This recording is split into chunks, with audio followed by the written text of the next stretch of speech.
The silence of the apartment was a living thing, thick, suffocating, and utterly empty. It was the kind of silence that screams louder than any argument, especially when you're used to the easy, 7-year background hum of another person's life. For me, Elias Vance, the silence had a name, Chloe, and an echo, Julian. The names are just two of the knives still twisting. I was 25, a man who thought he knew the shape of his future because it had been the same shape since high school. Chloe, 24, my partner for 7 years, the constant, the gravitational pole in my universe. We were an institution to our friends, a finished puzzle. We had been dating so long that the beginning was a soft, warm blur of inside jokes and shared lockers. Our lives were woven together, a tapestry so tight you couldn't tell where one thread ended and the other began. That was the illusion, anyway. Our group, our tight-knit circle of friends that formed in the chaos of freshman year at the university, was a universe of its own. And in that universe, Julian was a star. The charismatic one, the reckless one, the one who could walk into a room and instantly own the atmosphere. Chloe and Julian, they had a bond, a closeness that I'd never felt threatened by. Why would I?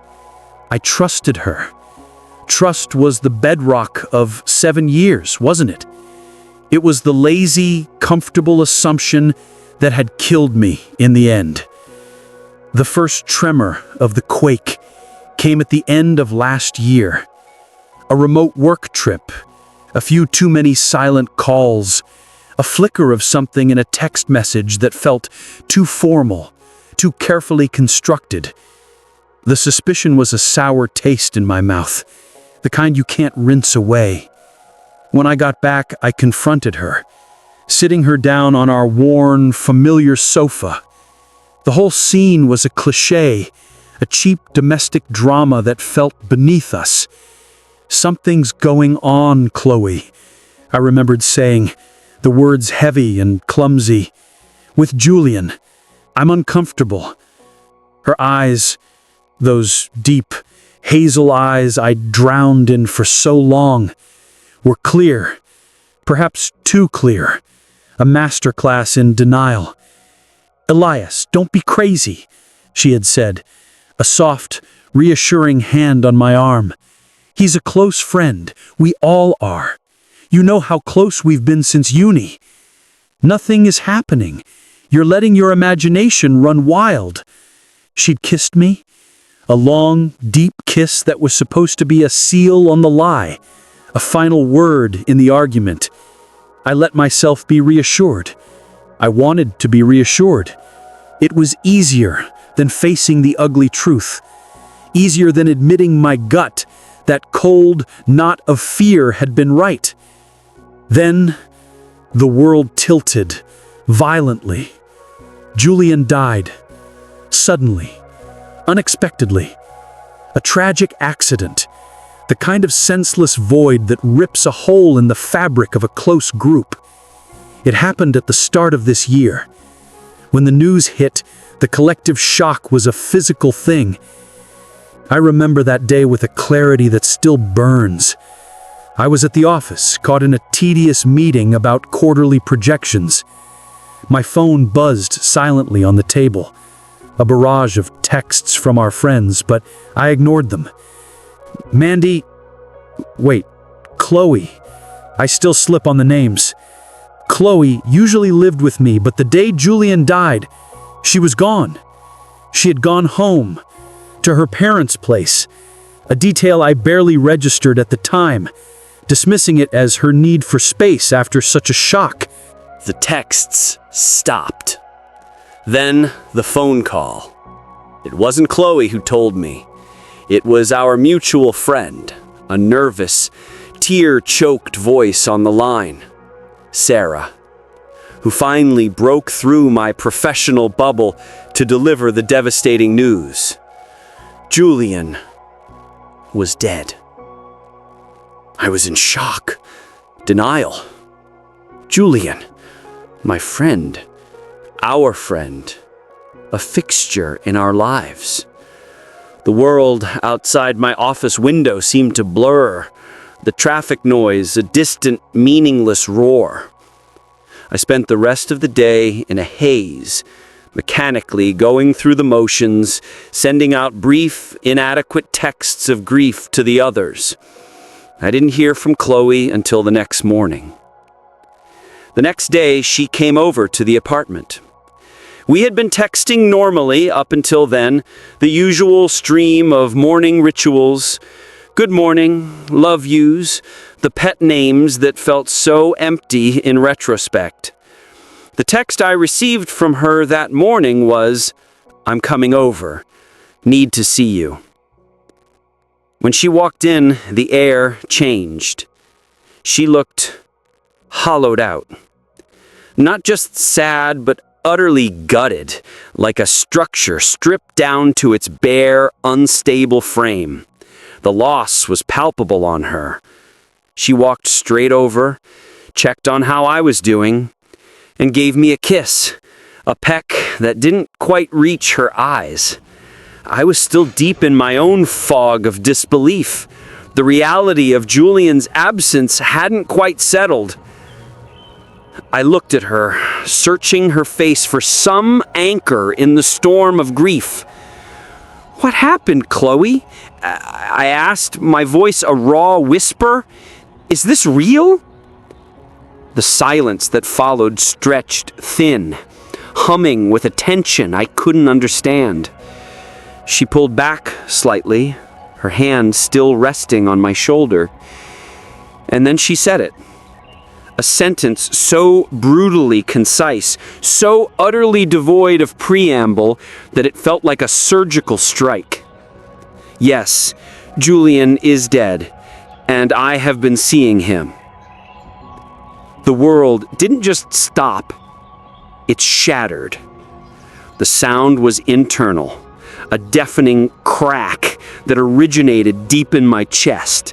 Every memory we had, every laugh, every shared future splintered into a million razor-sharp pieces. The kiss she'd just given me, the love yous from the morning, all instantly poisoned, retroactively reduced to cynical, cruel theater. I stood there, physically unable to move, my lungs suddenly starved of air. The shock of Julian's death, the sheer, senseless fact of it was instantly overshadowed by the cold, calculated terror of the betrayal. My only response, the only thing my brain could force past my lips, was a pathetic, broken echo. I knew it. And then the second dagger.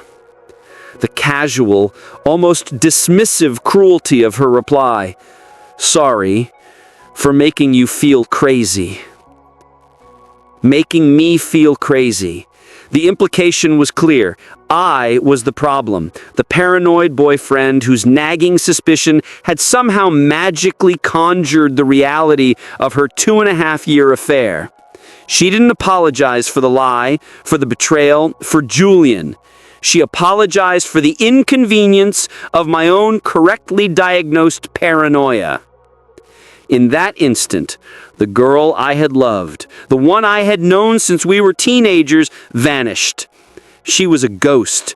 Standing there was a stranger, a cold, calculating woman I didn't recognize.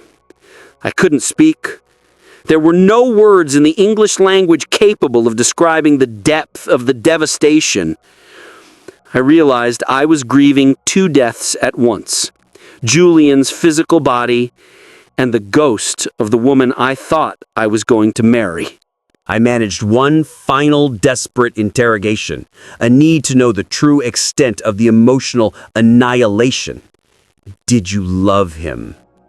A pause, a heavy, damning silence that lasted an eternity. Yes. The word was a hammer blow, short, final, devastating. It wasn't a fling, it wasn't a mistake, It was a love. It had weight. It was real to her.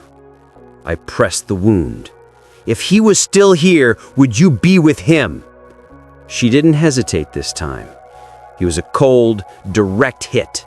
Yes. That was the last true conversation we ever had. I never spoke to her again after that confession. She walked out of my apartment, out of my life, leaving behind a silence that was now permanently polluted by the truth. The next 2 weeks were a blur of grief, rage, and a forensic deep dive into the wreckage of my life. The information came in fragments, filtered through our bewildered and horrified friendship group. She had confessed to them too, a slow drip reveal that escalated the trauma. It wasn't just a recent thing. 2 years, 2.5 years. 2.5 years of weekends. 2.5 years of group dinners, birthdays, holidays. 2.5 years of me, her, Julian, and all our friends sitting around a table, laughing, sharing intimate details, while she and Julian shared a secret life that was more real than the one I had with her.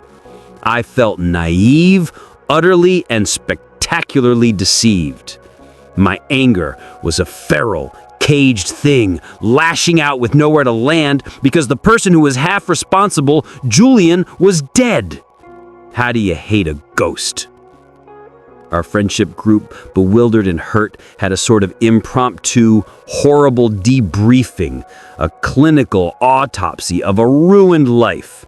We retraced the steps, squinting at the past through the dark lens of the truth, and suddenly the picture snapped into focus. The signs. They were everywhere. The little things we had all dismissed, given the benefit of the doubt because we were all so close. The lingering glances, the coded jokes, the conspiratorial closeness at parties that we all just chalked up to their close friends status. She was always close to Julian, and I had been too trusting, too lazy in my happiness to question it. The final, crushing piece of evidence, the one that broke the last fragile barrier of my self-control, came at Julian's funeral. I was a wreck, numbly standing through the service when Julian's family, his older sister, I believe, stepped up to give the eulogy. They spoke beautifully, tearfully, of Julian's warmth, his wit, his love of life, and then the words. I heard them, but my brain refused to process them immediately. He was taken from us too soon, especially from Chloe, his life partner of 2 years. Life partner, 2 years. The words were an invisible, icy dagger plunging deep into the wound that was already bleeding out. The entire congregation, our confused, grieving friends, all heard it. The public, formal, and utterly final validation of the lie. It was an acknowledgement of a legitimate, long-term relationship. Not a drunken mistake, not a short fling, but a life. Their life. My life running parallel to a counterfeit for 2 years. The eulogy, meant to honor the dead, served only to brutally execute the living man who thought he knew his future.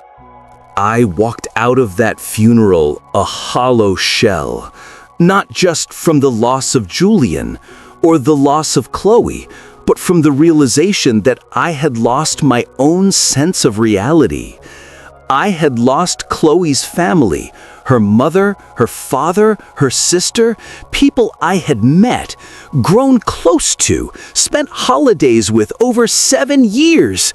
They were now collateral damage, people who had welcomed me into their home while their daughter was simultaneously building a life with my best friend. The loss was a vacuum, an emptiness so profound it defies language, and I had no say in any of it. I was just the idiot on the sidelines, the one who didn't get to choose when his world ended. Now, months have passed. The initial searing heat of the confession has cooled, replaced by a slow, chronic poison. Every few weeks, a new detail surfaces. A friend remembers a suspicious weekend trip, a cryptic post from Julian on social media, a photo I had forgotten about that now looks sinister. Each new piece of information is like picking at a scab, forcing the wound to reopen and bleed all over again.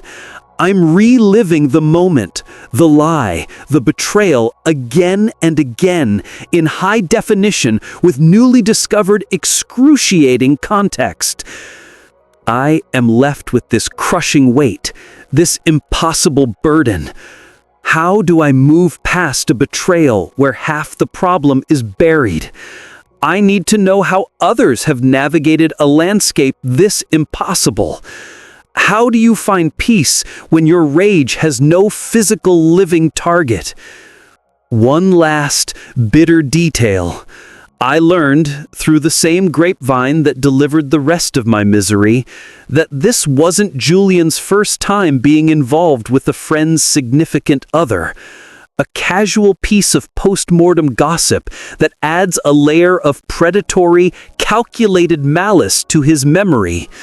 He wasn't just a man who fell in love, he was a pattern, and I was just the latest victim of his fatal attraction. The knowledge doesn't bring peace, it just sharpens the edge of the grief into something more like hate. I am Elias Vance, and this is the story of how my life was erased. Not by an accident, but by a secret that two people carried for 2.5 years. A secret that only death could finally bring to light. The psychological investigation is ongoing. The apartment was a museum of the past, and I was the curator of my own destruction. Every object was a monument to a lie. The blanket on the sofa, where we'd spent countless Sunday mornings, she and I, while she was probably texting him from under its comforting weight. The chipped coffee mug on the counter, a souvenir from a trip we'd taken, a trip that now felt like a stage set for a performance I hadn't known I was giving. My life, my entire life for the last 2.5 years was nothing more than an elaborate, well-rehearsed production, and I was the easily fooled, grinning audience of one. I hadn't spoken to Chloe since she'd walked out, since she'd delivered that cold, flawless monologue of betrayal and regret. But the silence didn't mean she was gone. She was everywhere. In the phantom scent of her perfume, in the way the sunlight hit the floor where her shoes used to sit. I couldn't move past it because I couldn't move out of it. The lease wasn't up. I was chained to the scene of the crime. My grief had curdled into an obsessive forensic rage. I became a detective in my own tragedy. I needed to see the blueprint of the lie, to understand the architecture of their secrecy, detailed by excruciating detail. I spent days locked away, immersed in digital archaeology, peeling back the layers of our shared history. I went through old photos, searching faces, mine, hers, Julian's, for the telltale sign, the fleeting glance, the thing that would prove I wasn't just blind, but actively deceived. I reviewed every email, every shared calendar entry, every mundane text message. The effort was almost physically painful, like forcing my fingers to touch a live wire. I was looking for the glitches in the matrix, the moments when their two worlds bled into ours. I remembered a dinner party 6 months prior. Chloe had excused herself, saying she felt suddenly ill. I had been concerned, had offered to take her home. But Julian had been quicker, too quick, suggesting a different brand of tea for her stomach bug, a specific herbal blend he knew she liked, a detail that now screamed intimacy, familiarity. I had dismissed it then, grateful for his friendly concern. Now, it was a piece of shattered glass I couldn't stop looking at. Our friends, meanwhile, were walking wounded, orbiting the truth like confused satellites. The eulogy, the life partner bomb, had effectively annihilated the group's simple understanding of grief. It wasn't just Julian's death we were mourning. It was the death of our collective innocence, the belief that we knew each other.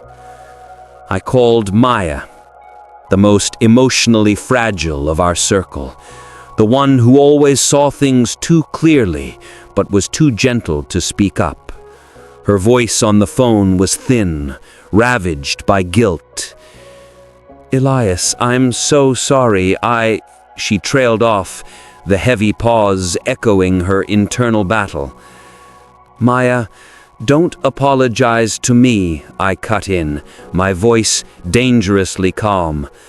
"Just tell me what you know. Anything you saw, the little things, the things you didn't tell me then." "The weekend trip," she finally whispered. "Last summer, remember we all went to that cabin? You had to stay late for work. You came up Friday night. But Chloe and Julian, they drove up Thursday. They told us they needed to set up to check the lights. But I got there early Thursday morning to drop off my bags. I saw their cars parked, not at the main lodge. They were parked way down the service road near the creek cabin. They came out together, Chloe putting her hair up, Julian zipping his jacket. They looked disheveled, like they'd been asleep, or..." She couldn't finish the sentence, but I didn't need her to. They hadn't been setting up the lodge. They had started the weekend a day early, together, in a secluded cabin by the creek. They had lived a full day of their secret life while I was still hours away in the city, working to pay for the weekend we were supposed to share. "Did you say anything?" I asked, my grip tightening on the phone until my knuckles were white. "No."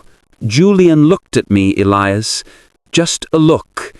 It wasn't threatening, but it was a warning, like a flash of something cold in his eyes. He just said, "Morning, Maya. Chloe and I were just scouting for a good bonfire spot." And Chloe smiled, that familiar, warm, perfect Chloe smile. And I believed it, or I forced myself to believe it, because the alternative was too ugly. Maya's confession confirmed what I already knew. Julian wasn't just a partner in crime. He was the orchestrator, the one who managed the narrative. His warning look was the invisible glue that held the secret together. It painted him not as a tragic victim of love, but as a calculated predator, a man who habitually breached the sacred contracts of friendship. The memory of the eulogy, calling him life partner, twisted in my mind. He hadn't just loved Chloe, he had claimed her, in front of his family, in front of the world, making a public mockery of my 7 years. In my apartment, I moved to the shared desk, a monolithic structure of our combined lives.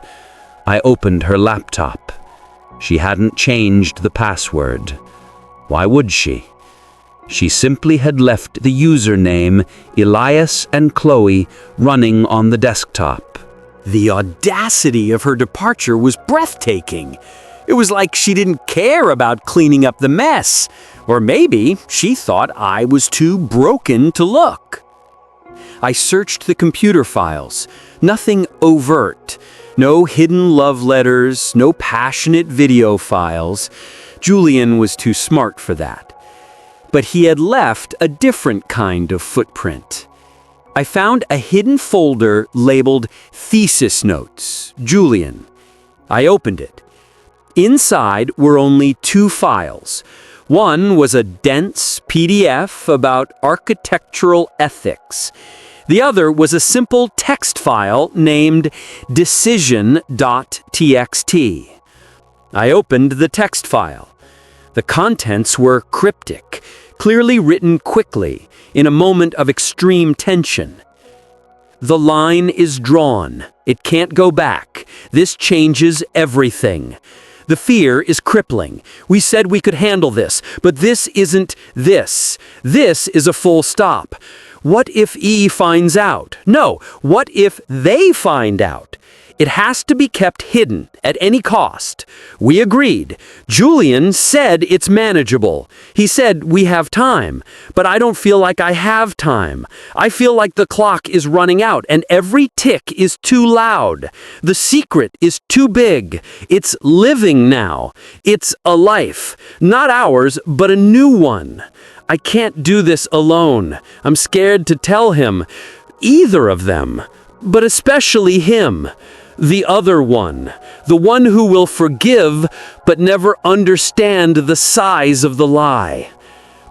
I reread the words, the blood pounding in my ears. This is a full stop. What if E finds out? No, what if they find out? It has to be kept hidden at any cost. The reference to E was clearly me. The reference to they was the group, the world. But the phrase that clawed its way into my comprehension, the phrase that turned the screw of terror, was, it's living now. It's a life, not ours, but a new one. A new life. What did that mean? A new business venture? A pet? A new identity? No. The context of fear, the phrase, it's living now, the sense of a clock running out, it all pointed to one terrible, horrifying conclusion. But my mind, protective, desperate, pushed back. Don't be crazy, Elias. Just like Chloe had told me before, you're letting your imagination run wild. But this time, I knew I wasn't. I closed the laptop and walked to the window, staring out at the cityscape that used to represent our shared future. The betrayal wasn't just historical. It was still active. Chloe didn't just walk out because Julian died and the affair was exposed. She walked out because Julian's death, though tragic for her, was also a horrific complication, a final lethal twist that made a new life, the new life, infinitely more difficult to handle. I began to realize the true psychological landscape of her confession. When she said, yes, Julian is dead and I have been seeing him, it wasn't just a shocking reveal. It was a preemptive defense. By delivering the most devastating truth first, she hoped to end the conversation, to shock me into silence, preventing me from asking the real questions, the questions about the future. Did she love him? Yes. Would she be with him? Yes. Her answers, so brutal and final, were designed to create such a profound distance, such an irreversible destruction, that I would be left paralyzed, focused only on the past and the dead man, not the present and the living secret. The air in the apartment grew colder. My thoughts began to race, calculating dates, symptoms, patterns I had overlooked. I remembered Chloe being unusually moody, tired, refusing wine at a few social gatherings, which she had blamed on stress from her job.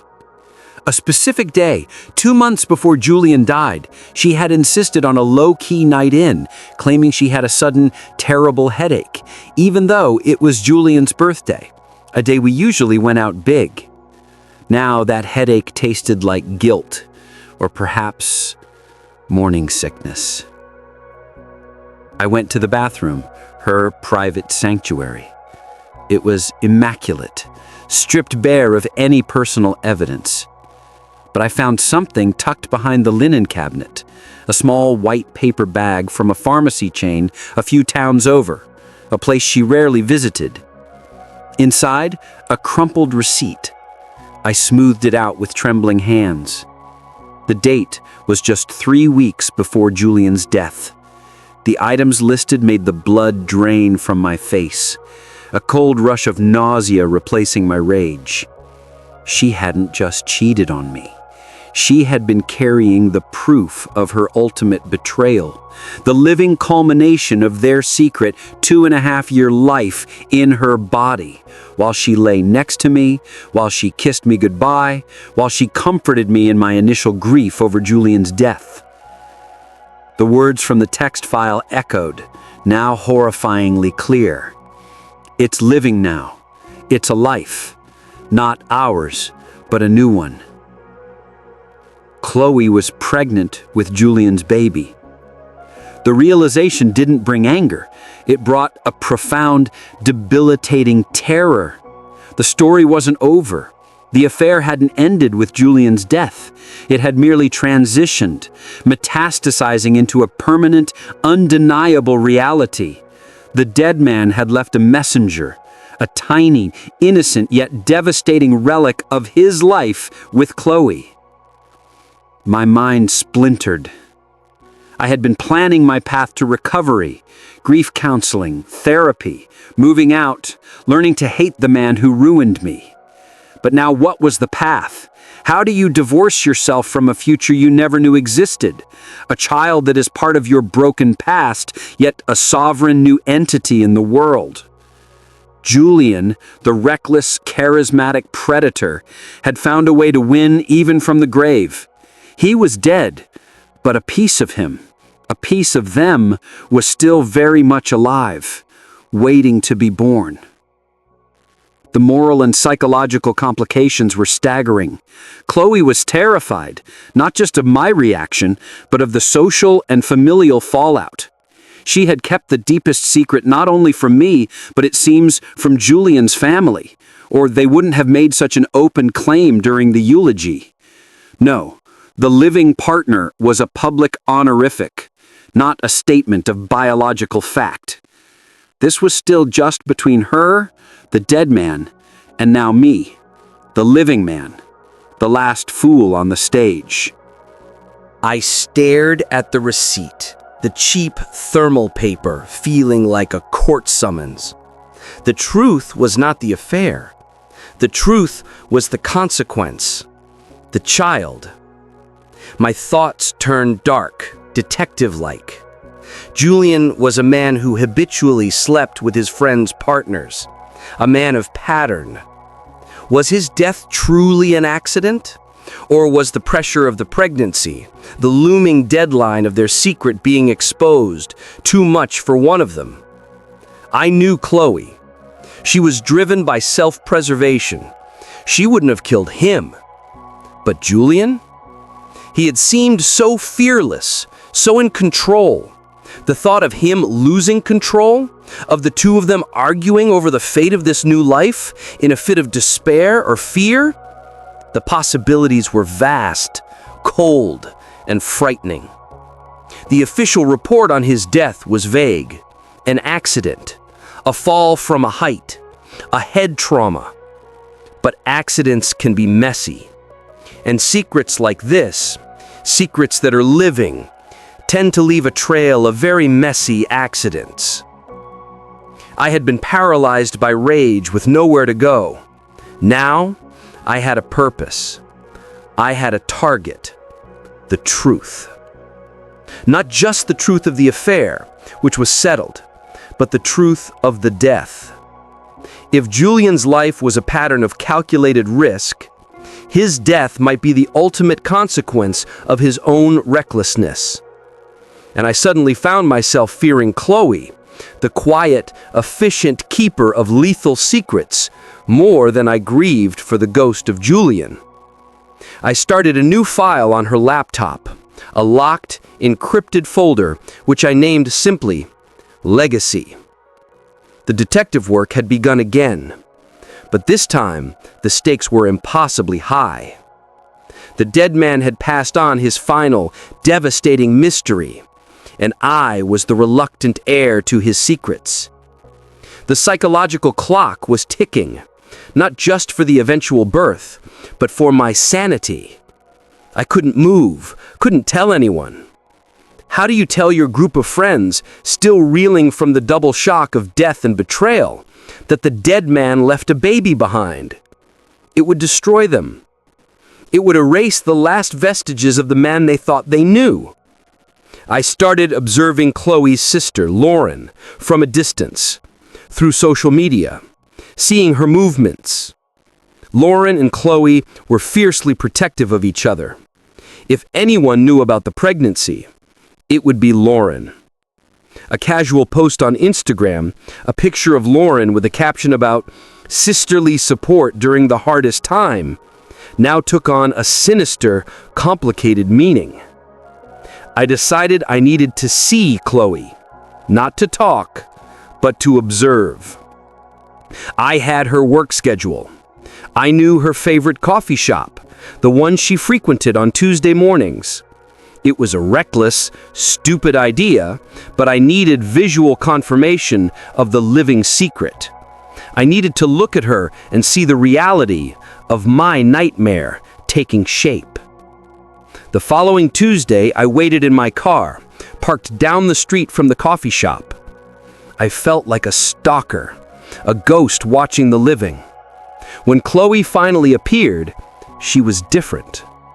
Not just grief-stricken, but heavier, moving with a subtle, protective care. She wore a loose, flowing sweater, a style she rarely adopted. She ordered a strange concoction, ginger tea, something she'd always hated. As she waited for her order, she ran a hand almost unconsciously over her lower abdomen. It was a fleeting, private gesture, the kind a woman makes when she's alone, lost in her own thoughts. But for me, the observer with the terrible knowledge, it was a moment of stark, terrifying clarity. The sweater wasn't loose. It was hiding something. The ginger tea wasn't a preference. It was a necessity. I watched her for 10 minutes. She looked tired, isolated, burdened by an impossible weight. The terror in the text file, "I can't do this alone," was visible in the dark circles under her eyes, in the rigidity of her posture. I drove away before she saw me, the air conditioning on full blast, trying to cool the fever of my fear. The physical proof was agonizing. She was truly alone now, trapped by a secret that Julian's death had rendered unsolvable. She couldn't tell me, the ex-boyfriend she destroyed, because I would shatter. She couldn't tell Julian's family because it would ruin the memory of their son as the faithful, loving partner. She couldn't tell her own family because it would expose her as a long-term liar, an unfaithful monster who had not only betrayed her partner, but sullied her best friend's memory. The secret was a cage, and Julian, in death, had slammed the door shut on her and locked it. I realized my anger at Chloe had morphed into a chilling, calculating empathy. She was a villain, yes, but now she was a villain in a tragedy of her own making, facing an insurmountable moral Everest. My task shifted again from seeking vengeance to seeking leverage. I held the most volatile secret in her life, the one that would destroy her remaining social ties. But I couldn't use it. Not yet.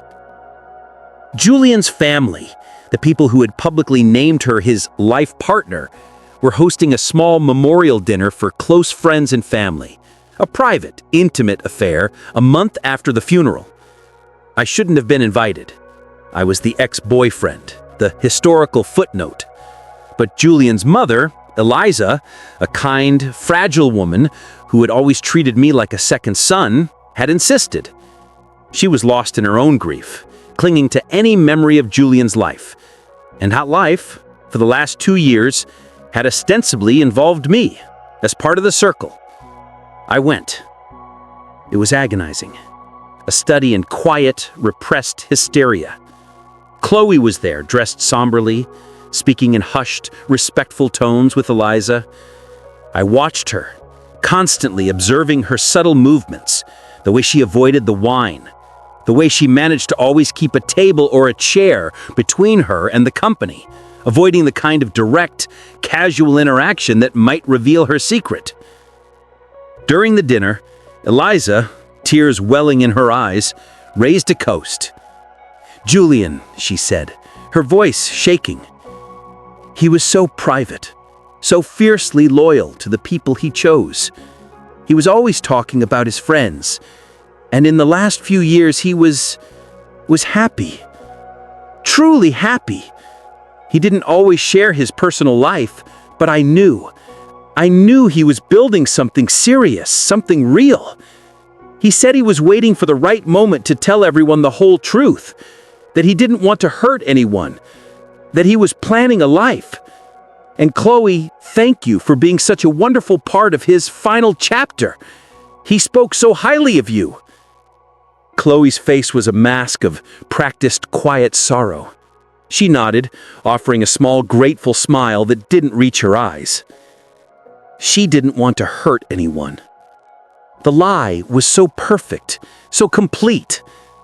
Julian had orchestrated his final truth, a narrative of a serious, loving relationship, a future he was planning.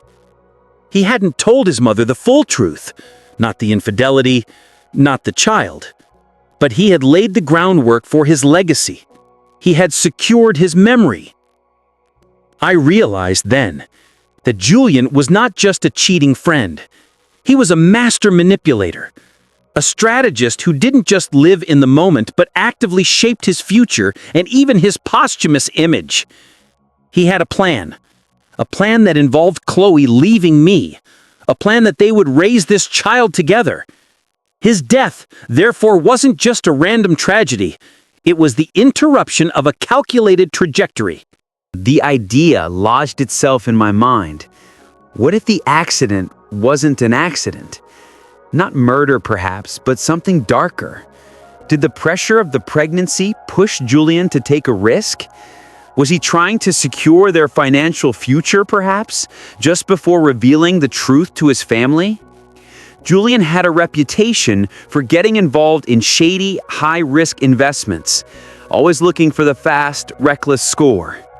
Suddenly, the whole situation twisted into the detective genre. I had to investigate not the affair, but the death. The pregnancy was the motive for the affair's end. It was the pressure cooker that might have led to his final, fatal mistake. I looked at Chloe across the table, watching her sip her ginger tea. She was terrified. She was mourning, yes, but she was also acting. She was performing the role of the devoted, broken partner, playing her part in Julian's final posthumous play. I excused myself from the table, walking out onto the veranda for air. I pulled out the crumpled pharmacy receipt. Prenatal vitamins. 3 weeks before he died. I started a new line of inquiry, one that I couldn't share with anyone, not even Maya. I needed to find out everything about Julian's final weeks. I needed a timeline. Did he know about the pregnancy? The text file was vague. It spoke of "we agreed," suggesting Julian was a party to the secret. He said, "It's manageable." He said, "We have time." Julian was planning a life with Chloe and their unborn child. His death was the catastrophic failure of that plan. The psychological thriller now had a pulse-pounding core of dread. The dead man's unfinished life and the living consequence I now held the secret to. I was no longer just the victim. I was the silent watcher, holding the power to expose a secret that was simultaneously the worst betrayal and the ultimate act of human creation. And I had to choose: ruin her with the truth, or let the ghost of Julian win by allowing her to raise his child in secret, carrying the lie for the rest of her life. The final agonizing choice was mine, and the clock was ticking. I had to find Julian's phone. That was the only logical step. His entire life was recorded on that device. The true, unfiltered life of a man living on the edge of two parallel realities. But where was it? It would have been taken by the police, cataloged as evidence in the accident. I couldn't just call the precinct. I used my limited network. My cousin, Mark, worked for the city in a peripheral capacity, knowing the right people, the bureaucratic pathways. I pitched it as a need for closure, a desire to see my friend's final messages. I paid him a lot. The money was irrelevant. The truth was everything. The report came back a week later. Not the phone, but the police inventory list. Julian's phone, wallet, keys, all accounted for. But there was a cryptic entry that didn't fit. A miscellaneous electronic device recovered at the scene. Described simply as small, non-standard digital recorder, black, heavily damaged. A digital recorder? Why would Julian, a 20-something with a high-end smartphone, need a separate voice recorder? Unless the conversations he was having were too sensitive, too dangerous to be recorded on a device that could be easily hacked or searched. My obsession deepened. I started reading every news report about Julian's death, every snippet of the police investigation.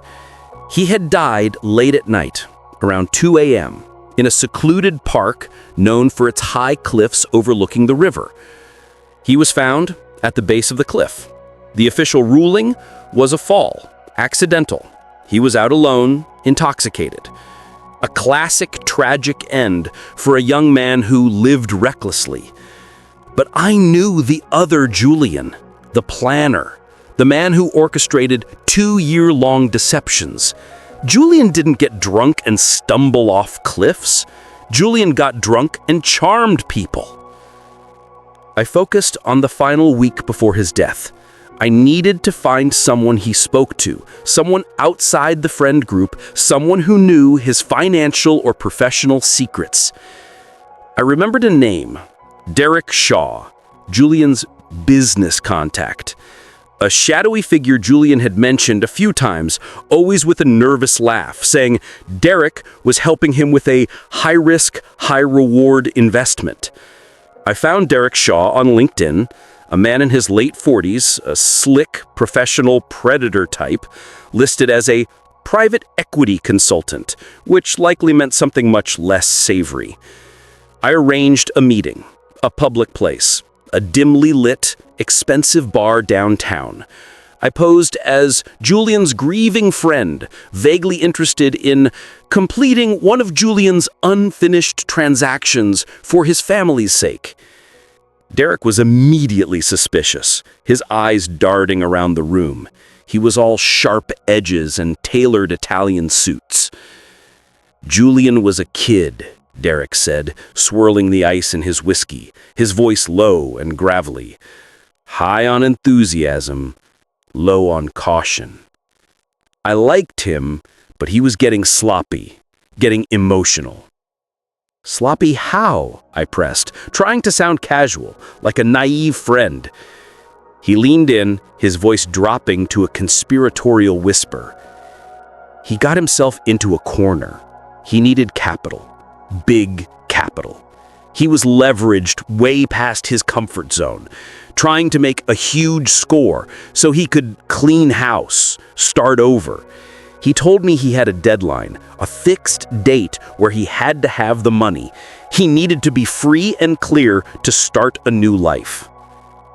A deadline? What was the date? End of the month.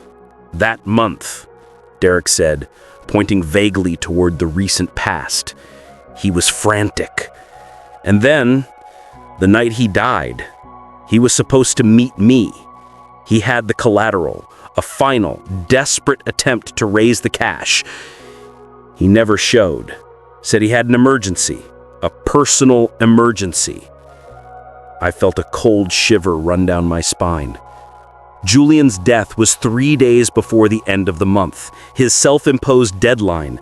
The pressure of the new life, the pregnancy, had been the final fatal catalyst. He was trying to get rich quick to secure a future for Chloe and the baby so he could officially sever ties with me, with his old life, with dignity. Did he mention anyone? A girl, the reason for the emergency? He took a long sip of his drink, his eyes narrow. He mentioned a big secret, a life-altering secret, something that complicated everything. He was supposed to sell me something that night, something highly sensitive, said it was his insurance policy if things went sideways. When he bailed on the meeting, he texted me one last time, just a few words. "What did it say?" I urged, leaning forward, barely breathing. Derek shrugged, indifferent to the weight of his words. He wrote, "The clock stopped. The secret is out of my hands. Tell Chloe I tried." The clock stopped. That phrase, paired with the one from Chloe's secret file, "The clock is running out." They were living on a countdown. The baby, the deadline, the money. It all came together in a terrifying, chaotic mess. "Did he sell you the insurance policy later?" "No, never heard from him again. I assumed the police got it, whatever it was. I didn't press. Too many risks involved," Derek said, then smiled, a humorless flash of white teeth. Julian had a lot of secrets, and some of those secrets were recorded. He was always paranoid about keeping track of his conversations, especially the ones that involved high-risk individuals. That digital recorder, I bet that's where his final insurance policy is. I left the bar, the knowledge a heavy, toxic burden. Julian's death was not an accident of nature. It was an accident of circumstance, driven by the panic of a secret that was about to be born. He was leveraged financially, emotionally, and morally. He was desperate. And the recorder, the miscellaneous electronic device, was the key. It contained the final truth, not just about the affair, but perhaps about his final frantic moments. The official police report was closed. Julian was dead, and the case was solved. But I, Elias Vance, the ghost of the man who used to be his friend, was just getting started. I had to find that recorder. I had to know what kind of secret Julian was willing to use as his final insurance policy. And I had to know what was in the last conversation he recorded. Because the dead man's voice might be the only thing that could explain the terrible living secret in Chloe's body. The story had become a race against time. Not just the time until the baby was born, but the time until the truth was buried forever. The detective had found his motive, and the victim was the ultimate betrayer. And my next target was the evidence locker. The next phase was infiltration. I knew the bureaucratic process was a labyrinth designed to confuse and exhaust the amateur. I needed a clear, ethical entry point to the evidence locker, or at least the records pertaining to the miscellaneous electronic device. I didn't call Mark again. He was too close to the source. I needed a clean approach. I went back to Julian's mother, Eliza. My appearance at the memorial dinner had been noted. I played the role of the devoted, still grieving friend who felt Julian's final moments were not fully explained. I sat with Eliza in her beautiful, quiet home, a place that now felt like a mausoleum of lost potential. She was exhausted, pale, clinging to a silver locket with Julian's photo inside. "Eliza, I need to ask you about Julian's things," I said softly, my voice filled with a practiced sincerity that felt vile even to me. "I'm worried about loose ends. Julian was financially reckless. He trusted the wrong people. I think he was involved in something bigger than a simple bad investment. I showed her a copy of Julian's text file, the one I had found on Chloe's laptop, carefully edited to remove all references to E and focus only on the deadline and the fear. She read it, her hand shaking, the locket clutched tight. "He was so worried," she whispered. "He seemed frantic in his last few weeks. He wouldn't tell me what it was. He just kept saying he had to secure something, that he had a life to protect." "I think he was trying to protect you, Eliza, from the people he owed. He mentioned an insurance policy, a recorder he carried that detailed his dealings. I think he was planning to expose these people if anything happened to him. The police have it listed as a miscellaneous electronic device. I believe it's his final testament." I was playing her, leveraging her maternal anxiety and her desire for her son to be remembered as a hero, not a victim of his own recklessness. "I need your help, Eliza. You're his next of kin. You have the right to claim your son's personal effects, not just the watch and the wallet, the evidence."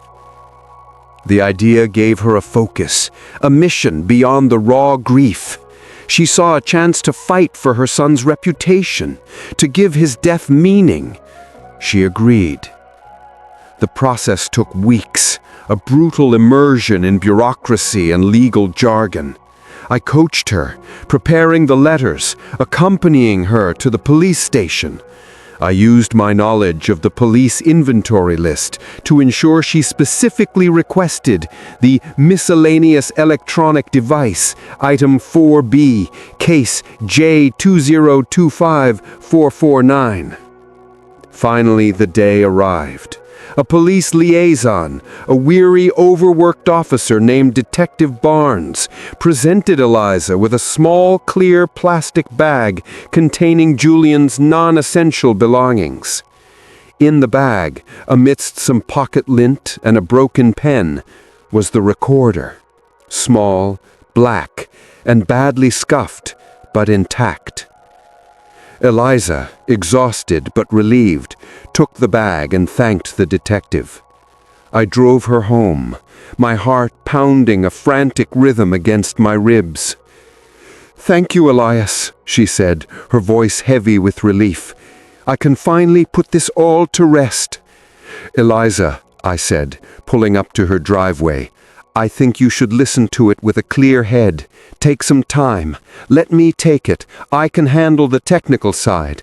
I'll download the contents and create a clean transcript for you. I'm a quick study with tech. You just focus on resting." It was another lie, the cruelest one yet.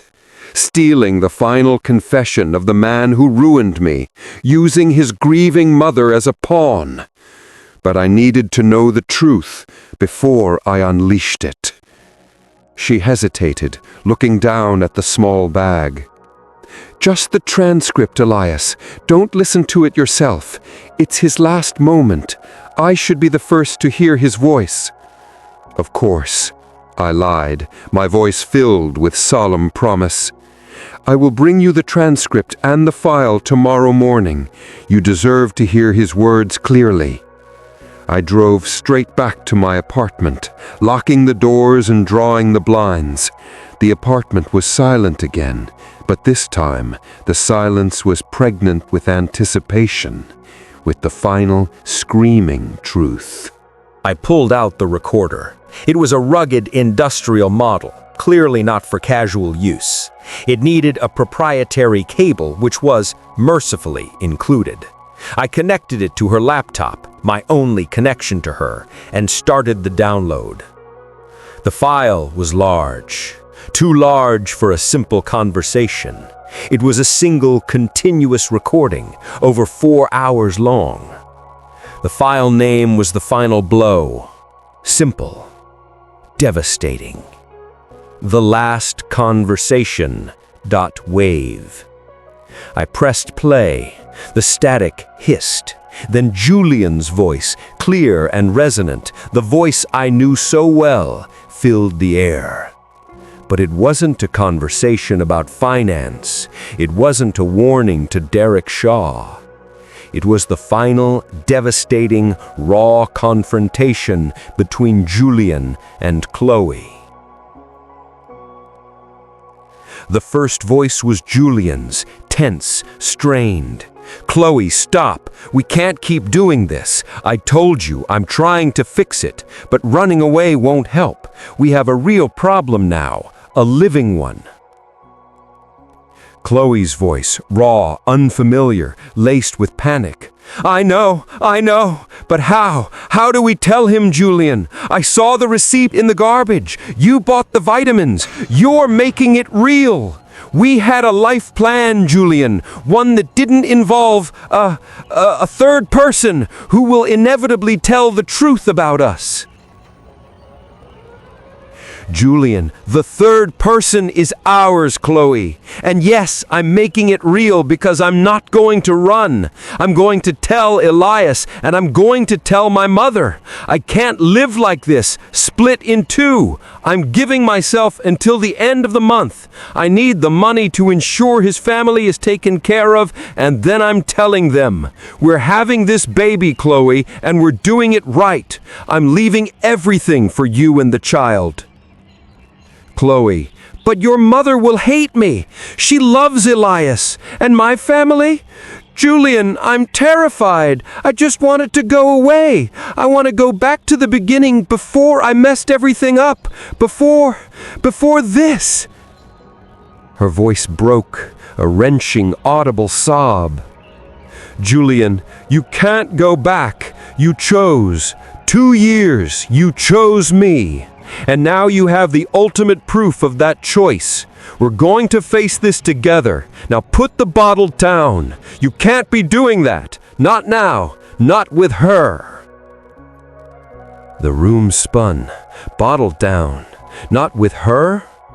The confrontation continued, a raw, ugly 3-hour-long argument of accusation, fear, and agonizing realization. They argued about the money, about Julian's reckless deals, about the pressure to be free and start a life. Chloe was hysterical, demanding he stop the crazy financial risks, demanding he chose safety over this grand, disastrous gesture of a new life. Julian's final words on the recording, his voice thick with a strange mixture of desperation and love, were a terrifying prophecy. I'm not letting you carry this burden alone, Chloe. I will fix it. I will get the money. I will be free. I will tell them. If I don't, if something happens to me, you have to be strong. You have to tell them the truth about the baby. It's the only way for me to truly be free of the lie. Promise me, Chloe. Promise me you will tell them. Chloe's final terrified whisper on the recording, almost inaudible. I can't promise you that. Then, a sudden, violent sound, not a cry, not a scream, but a loud, metallic thud, followed by the sound of a struggle, a gasp, a brief, sharp noise, a scuffle, and then a heavy, sliding sound. Silence. The silence on the recording was the most deafening thing I had ever heard. It wasn't the final peaceful silence of the dead. It was the sudden, awful silence of an interruption, an absolute full stop.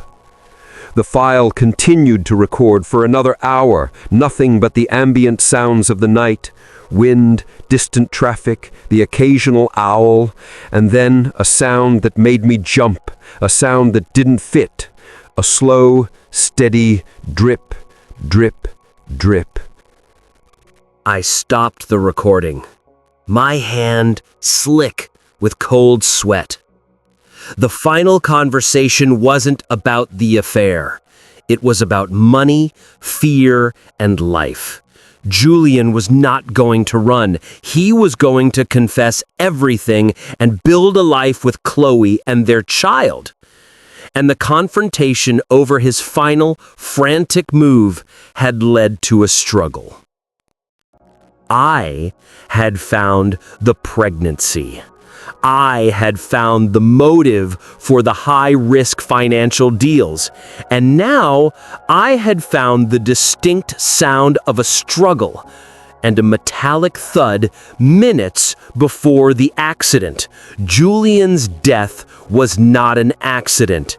It was the direct, violent consequence of the secret I now shared with Chloe. She was terrified, not just of me, but of the finality of the circumstances, of the police, of the question, was she there when it happened?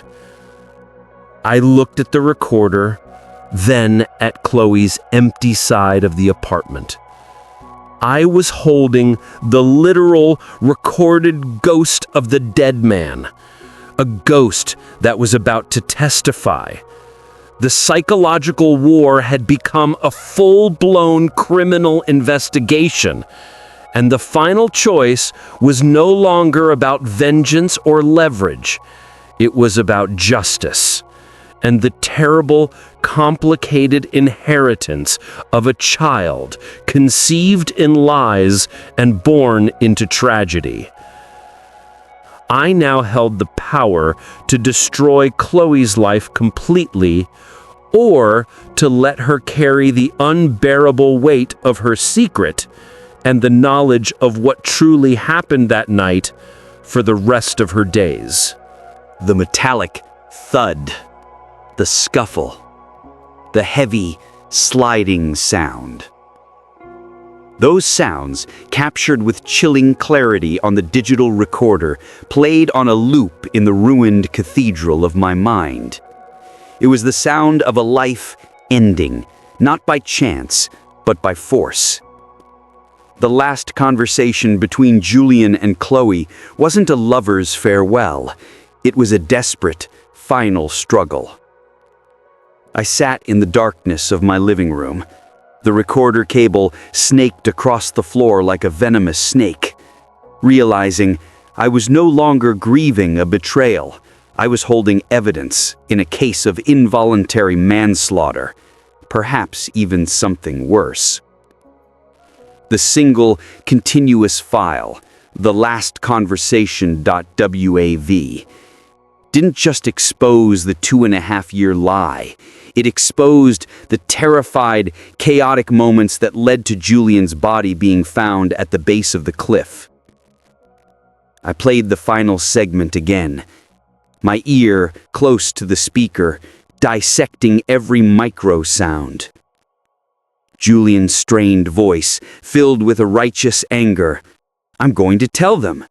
I'm going to tell Elias, and I'm going to tell my mother. I can't live like this, split in two. I'm leaving everything for you and the child. Then Chloe's voice rising to a near scream, utterly unrecognizable from the calm, composed woman who had once loved me. But your mother will hate me. She loves Elias. I just want it to go away. I want to go back to the beginning.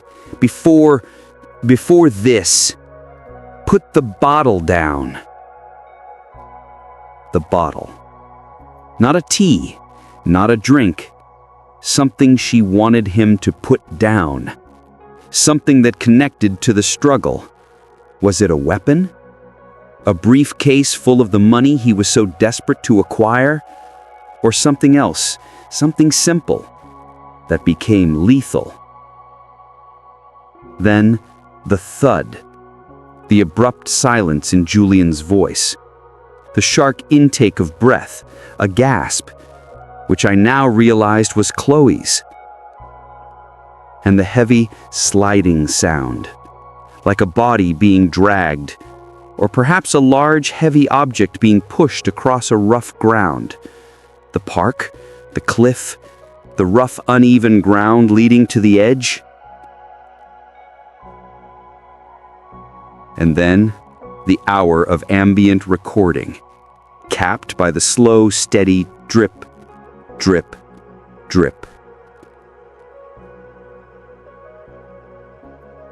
I looked at the window. It was dawn. I hadn't slept. I hadn't moved. The cold, analytical part of my brain, the part that had been trained in university to solve complex problems, had taken over. I needed to create a full, meticulous transcript, a document that was irrefutable. I couldn't just hand the recorder to Eliza. It would destroy her, and he would immediately turn Chloe into a suspect. I needed a strategy, a way to deliver justice without descending into the same chaotic madness that had consumed their final moments.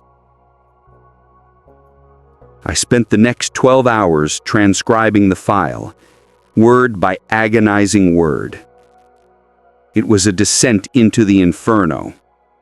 The 3 hours of argument were a deep, dark expose on the mechanics of their affair, the financial recklessness of Julian, and the paralyzing fear of Chloe. Julian, the reckless idealist, wanted to do the right thing, to confess and embrace the new life, using the risky financial deal to buy his freedom. Chloe, the pragmatic liar, wanted to maintain the illusion of control, to keep the secret, to survive the coming storm. The transcript confirmed my deepest fears. Julian knew about the baby. The baby was the reason he needed the money, the reason he set the deadline. And the argument that killed him was about his recklessness and Chloe's desperate need for secrecy. The key to the drip, drip, drip was still missing. I went back to the police report, the brief, clinical document that described the scene. It mentioned the presence of a small amount of dark liquid near the point of impact, assumed to be part of the fall. But what if the drip was that liquid? And what if the recorder had been turned off after the initial struggle and then turned back on inadvertently or deliberately by someone who was still at the scene? I had to see the scene myself. I was no longer the grieving ex-boyfriend. I was the keeper of the truth, the only one who could hear the dead man's testimony. The next night, under the cover of a thin, cold fog, I drove to the park. The cliff overlooking the river was a notorious spot, beautiful, desolate, and perilously slick with moss and rain.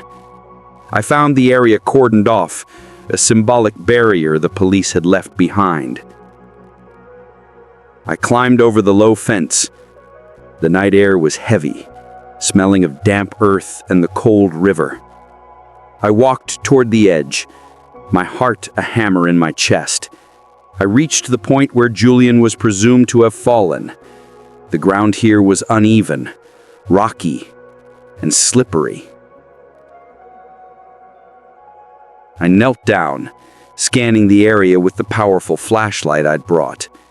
I was looking for anything the police might have missed, anything that explained the sounds on the recording. And then I saw it, just a few feet from the sheer drop. Hidden beneath a patch of scraggly bush was a dark stain on the rock. The kind of stain that had been washed by weeks of rain, but not entirely removed. It was dark, almost black, and it looked like old blood. But that wasn't the only thing. Right next to the stain, barely visible, was a small, almost microscopic indentation in the mud. A perfect, sharp indentation, the size and shape of a narrow, high heel. Chloe's favorite shoes, the ones she wore when she wanted to feel empowered, the ones she would have worn to a clandestine meeting with her lover. The scene reconstructed itself in my mind with chilling precision. They met at the cliff edge, the dramatic, symbolic end to their secret life. They argued, Julian, full of desperate resolve, demanding they confess. Chloe, hysterical, wanting to stop him. She was carrying something, a bottle, maybe a literal bottle of alcohol she'd brought to drown her fear, or a bottle of something else. Julian tries to take it, the thud, the bottle hitting the rock, the scuffle, and then Julian, pushed or stumbling backward in the violent, desperate argument, hitting the ground near the edge, the heavy, sliding sound, his body falling the final distance. And Chloe, she was still standing there. She saw it all. She heard the fall. And the drip, drip, drip was the slow, steady bleed from his head wound. A final, horrifying punctuation mark. The thought hit me with the force of a physical blow. The hour of ambient recording wasn't an accident. It was Chloe's presence. She stood there, frozen, listening to the death rattle of the night, waiting for the silence before she could leave. The struggle, the death, it was over in seconds. The waiting, the silent, terrifying escape, that was the hour the recorder captured. The police had ruled it an accidental fall, probably attributing the small amounts of blood and the scuff marks to the accident itself. They didn't have the 3 hours of prelude. They didn't have the motive, the living unborn child. I left the scene, my mind a storm of moral calculation. Chloe was not a killer in the cold, premeditated sense. She was a desperate woman, an accidental executioner, who had just watched her lover, the father of her child, die because of the life she chose. She was now trapped, not just by her betrayal, but by the terrible knowledge of that final night. Her tears at the funeral, her genuine grief were real. She was mournful, Julian, yes, but she was also grieving the life she had just accidentally extinguished and the colossal, impossible secret she now carried. My mission had changed again. It wasn't about vengeance. It was about exposing the truth of the death, not just the truth of the affair. Julian's final recorded words, "Promise me you will tell them the truth about the baby. It's the only way for me to be truly free of the lie," were a moral imperative. Chloe had lied. I couldn't let her bury the truth of the child and the true circumstances of his death to protect her perfect, false life. I drove home, the transcript secured on an encrypted drive. I had the what, the why, and the how. Now I needed the when and the who of the final exposure. I couldn't go to the police, not without bringing a storm down on myself and, more importantly, on Eliza, who would be destroyed by the knowledge that her son's death was a violent consequence of his own deceit. And Chloe's secret, the baby, would be a tabloid headline. The child would be born into a circus of lies and criminal investigation. The solution had to be surgical, devastating, and contained within our small, broken universe. The following morning, I went to Eliza's house, as promised. I had the recorder and the transcript, but the transcript was redacted. I had removed the entire final section, the struggle, the thud, the drip. I left only the first hour of their conversation, the parts about Julian's love for her, his plans, and the vague, loving references to the new life and the deadline. I created a narrative of a man deeply in love, planning a future, but tragically cut short by an accidental fall from the cliff after a tense conversation about his reckless financial dealings. I watched as Eliza read the edited transcript. She cried, but the tears were different this time. Not just grief, but a certain kind of proud, tragic relief. Her son was a planner, a man in love, a man who died trying to fix his mistakes. He was going to tell me, she whispered, her voice choked. He was going to start a new life. He was going to leave a clean slate. Yes, Eliza, I confirmed, playing my part as the sympathetic friend. He loved you very much. He was trying to be strong for the life he was building. I put the recorder and the transcript in her hand. This is yours. You have closure now. I had protected Eliza from the most brutal truth, but my primary target was still Chloe. I had armed myself with the living secret, the pregnancy, and the recorded evidence of her presence at Julian's death. I knew she was going to have to disappear soon. Her pregnancy was advancing. She couldn't maintain the charade for much longer, not in our tight-knit circle. I arranged one final private meeting with her, a safe, neutral location, a dimly lit, quiet corner of a municipal library, a place where secrets are supposed to be kept in silent reverence. She arrived looking more fragile than ever, wearing an even looser, heavier coat despite the mild weather. She was guarded, her eyes darting, expecting me to unleash months of pent-up rage. I didn't. I was calm, cold, terrifyingly composed. I pushed a small manila envelope across the table. I haven't spoken to you since that day, I began, my voice low and flat, but I know about the child. Her eyes widened in a flash of pure, unadulterated terror. She didn't try to deny it. She couldn't. How? She started, her voice a reedy whisper. It doesn't matter how, I cut in. I know about the vitamins. I know about the note on your laptop. I know about the deadline. And I know about the final conversation. I watched as the color drained from her face, leaving her pale, almost spectral. The panic was real. She thought I was referring to their love. You don't understand, Elias, she pleaded, her voice barely audible. Julian was going to tell you. He was going to leave. I was so scared. I'm still scared. I don't know what to do. I do understand, Chloe, I said, a slow, predatory smile creeping onto my face.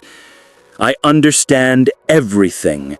The depth of the lie, the audacity of the cover-up, and the truth of that night.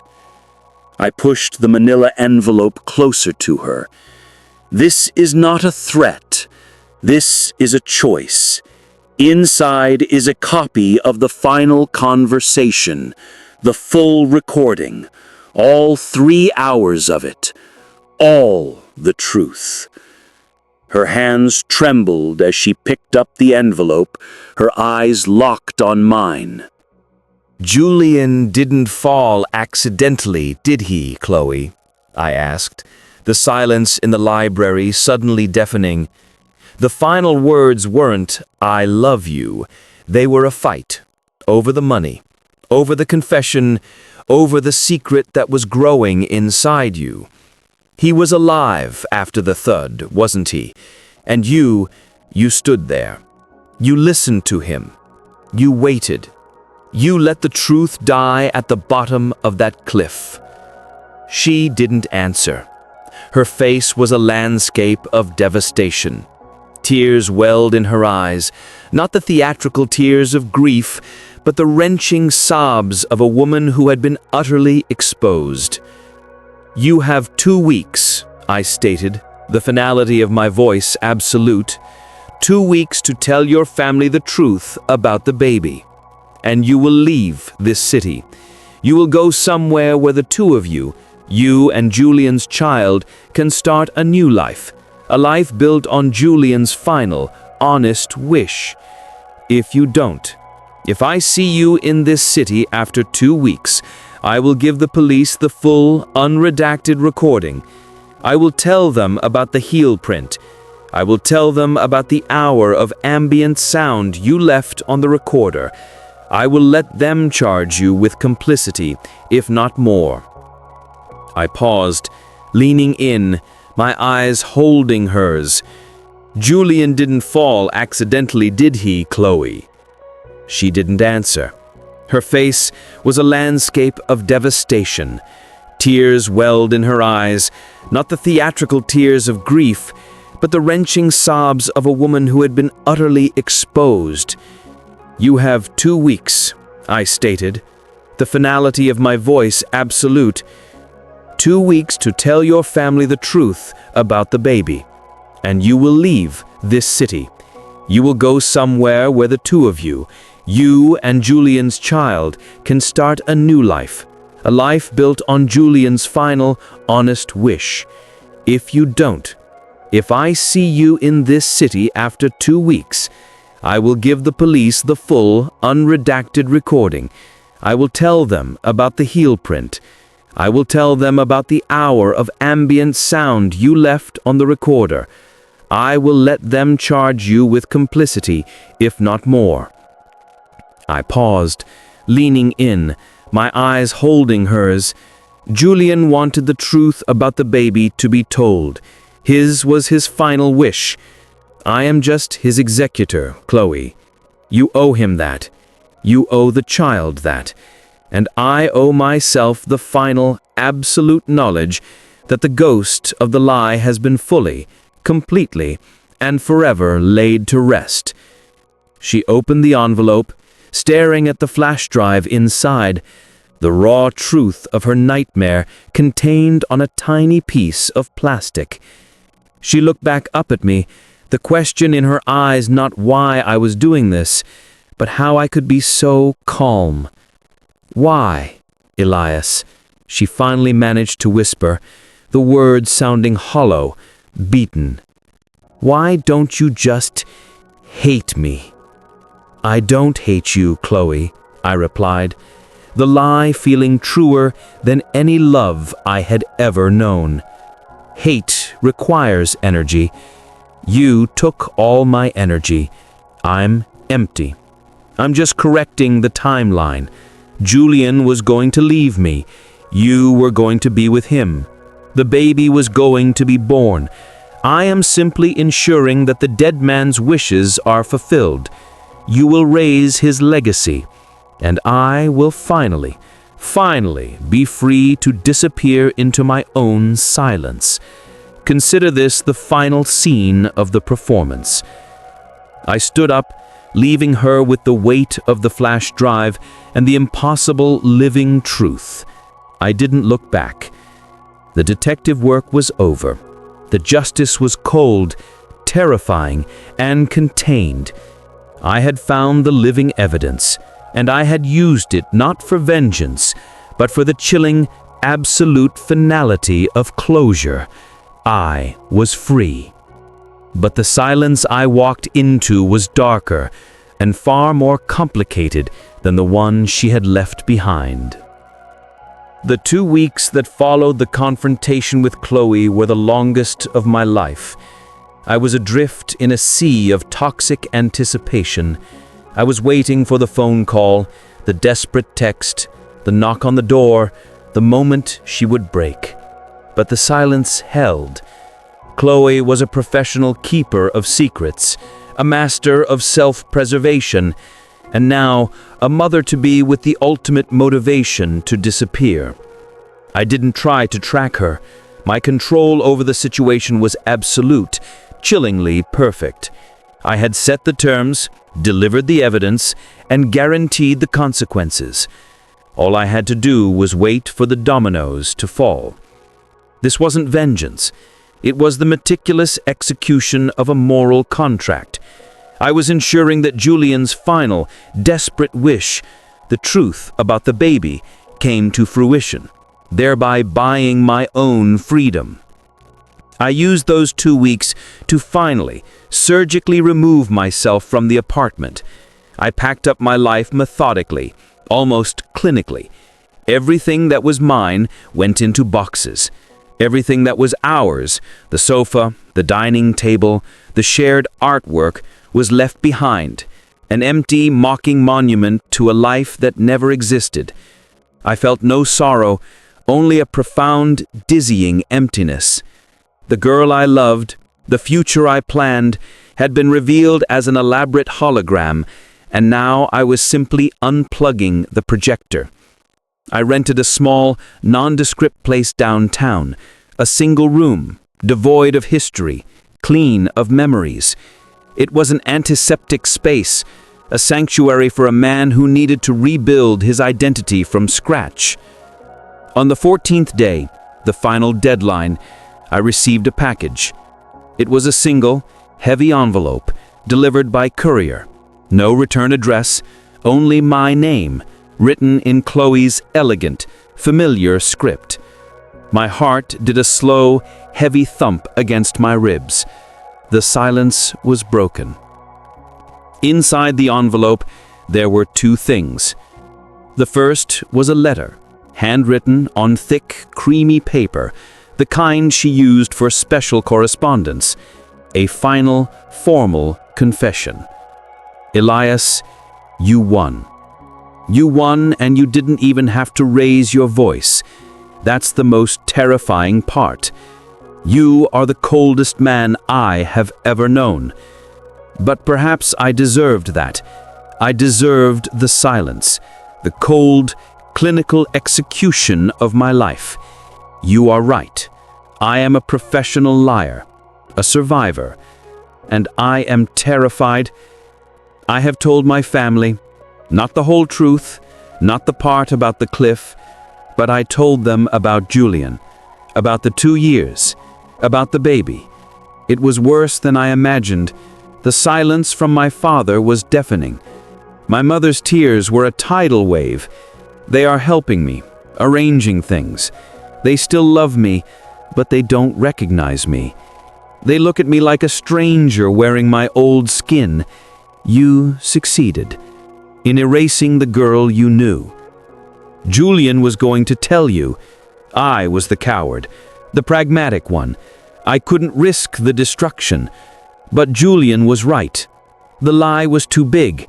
It was living. It had a future. And the final argument, I can't explain it. It was chaos. It was panic.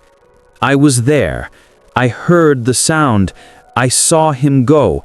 I should have called someone. I should have done something. But I froze.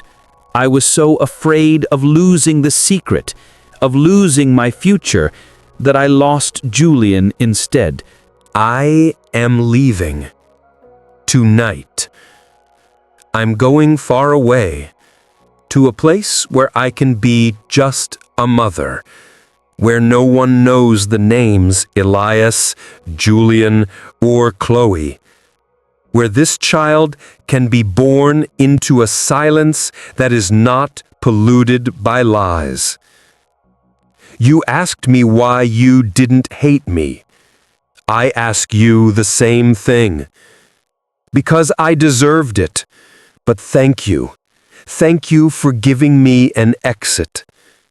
A terrifying, brutal, absolute end.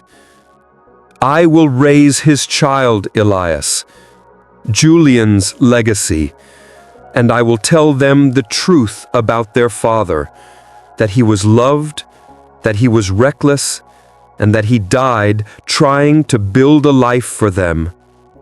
May you find a peace I never will. Chloe. I read the letter 3 times. My hands weren't shaking. My face was a blank canvas. She hadn't confessed to the martyr. she had confessed to the complicity, the silent abandonment, the moral crime. It was enough. It was the truth I needed to hear.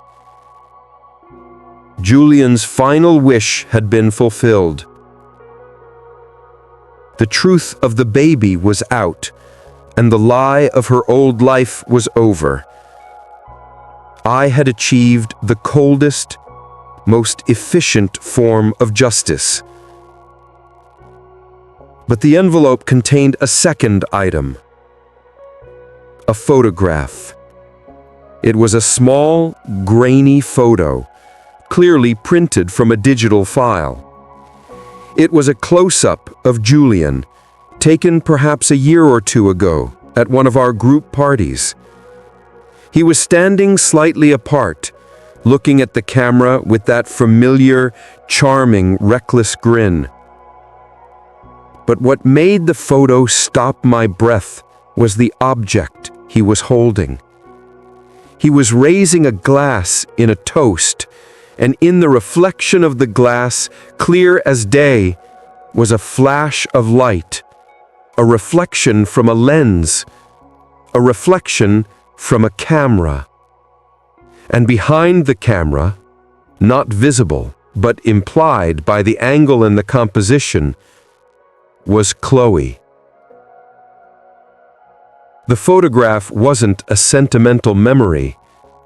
It was a clue. A final, bitter punchline from the dead man. Julian was giving a toast, but he was holding something else in his hand. A small, black object. Too small to be a phone. It was a second recorder. I felt a dizzying wave of nausea wash over me. The police had found one recorder, the damaged one that recorded the final conversation. But Julian, the master strategist, the paranoid recorder of high-risk individuals, wouldn't have relied on a single device. The first recorder was his insurance policy against the financial predators he was involved with. The second, the one in the photo, was something else entirely. I went back to the transcript of the final conversation, the one I had on the encrypted drive. I read Chloe's desperate words again. "You bought the vitamins. You're making it real. We had a life plan, Julian, one that didn't involve a third person who will inevitably tell the truth about us." The third person wasn't me. It wasn't the baby. It was the risk.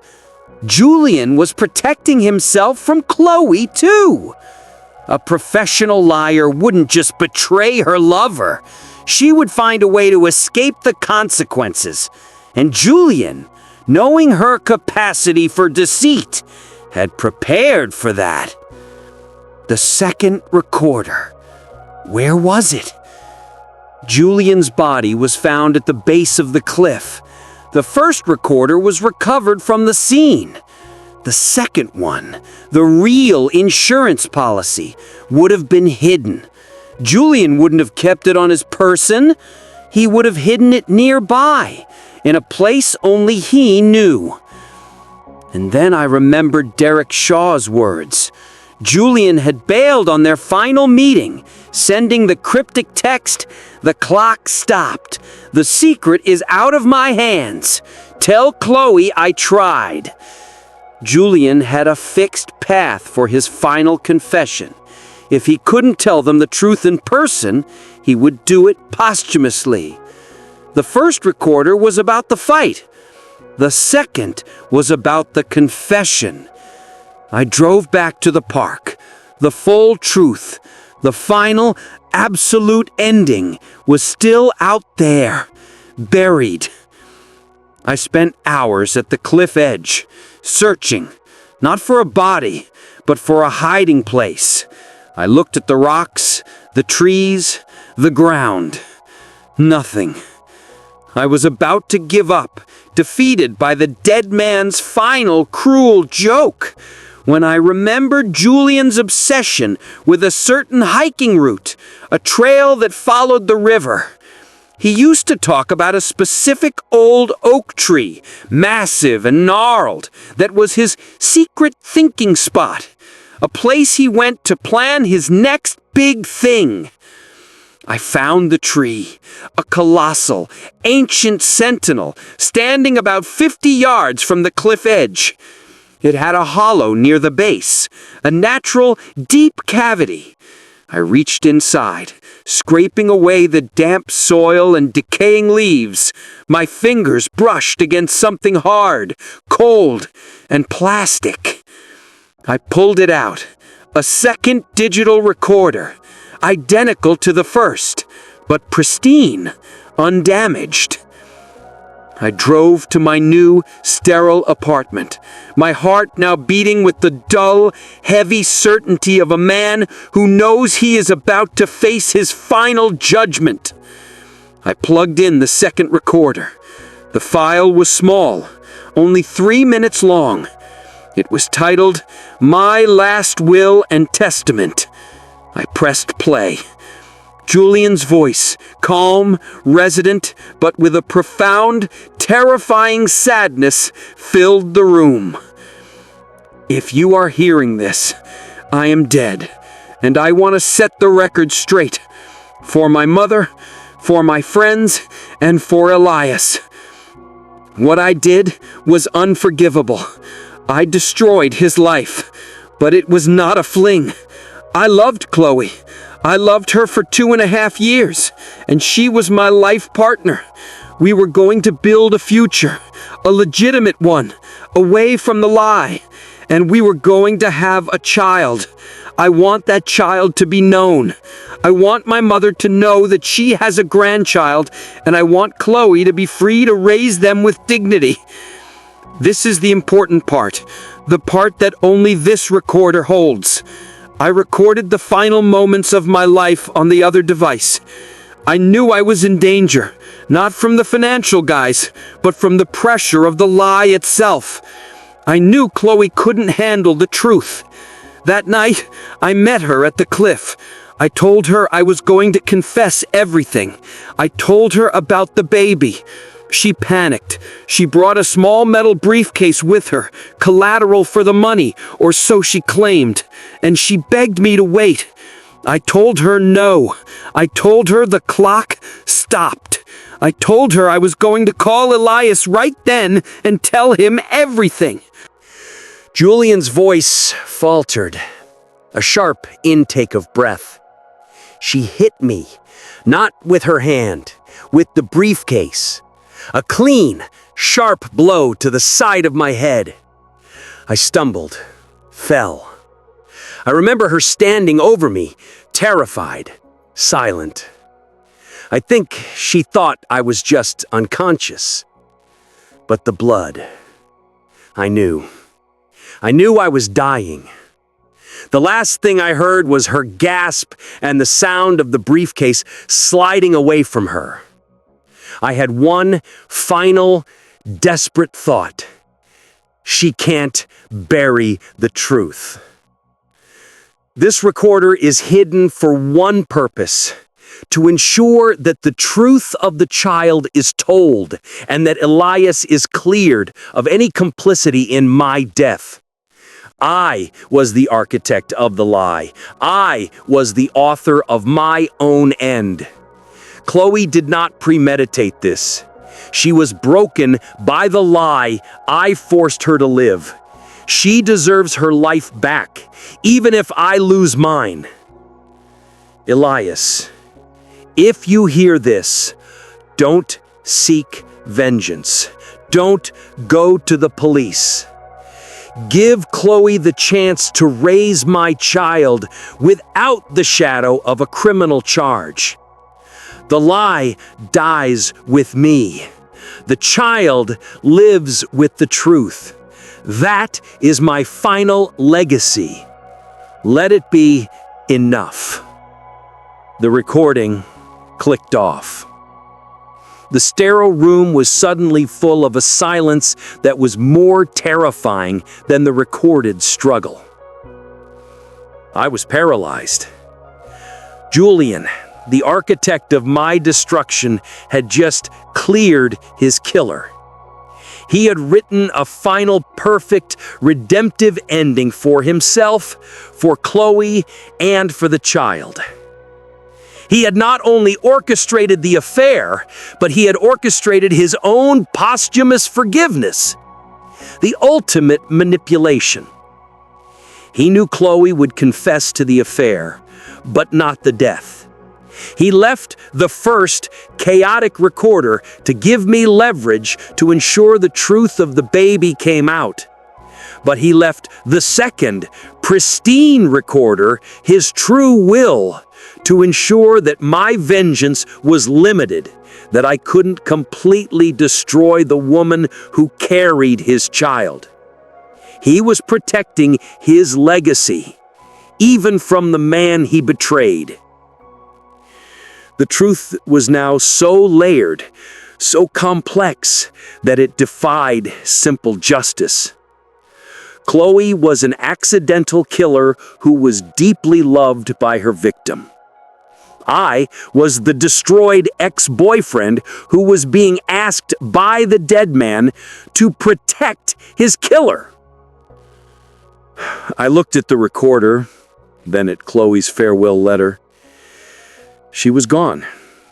She was raising his child, carrying the burden of her complicity, but free from the ultimate consequence of my vengeance. Julian had asked me not to seek vengeance. He had asked me to be the better man, the one who forgives the woman who destroyed him for the sake of the child. I took the second recorder and smashed it repeatedly against the sharp edge of the table until the casing shattered and the memory card cracked. I didn't want the burden of that final agonizing forgiveness. I just wanted to be free. Chloe was gone. Julian was dead. The secret was a life. And I was finally, truly alone. I had the truth, the whole terrifying truth, and it was the emptiest possession in the world. The investigation was over. The verdict was sealed by the ultimate betrayer. And my new life, solitary and silent, had finally begun.